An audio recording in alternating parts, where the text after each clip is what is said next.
এদিকে কমিশনের বিরুদ্ধে চড়া সুর অভিষেকের গলায়, এই ভোটার লিস্ট অবৈধ হলে সরকারও অবৈধ। কমিশনের বিরুদ্ধে অভিযোগ করলে বিজেপি উত্তর দিচ্ছে কেন, প্রশ্ন অভিষেকের।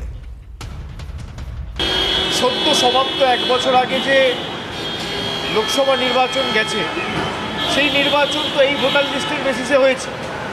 তো আগে সরকারের পদত্যাগ করে তারপর কাশ্মীর থেকে কন্যাকুমারী সারা দেশে এসআইআর করে তারপর নির্বাচন করুক। আমরা তো মানুষকে ফেস করতে ভয় পাচ্ছি না।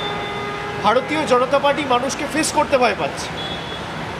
মানুষকে যাতে মানুষ তার ভোটাধিকারটা প্রয়োগ না করতে পারে, তার যে মৌলিক অধিকার, সেই অধিকার কেড়ে নিতে চাইছে।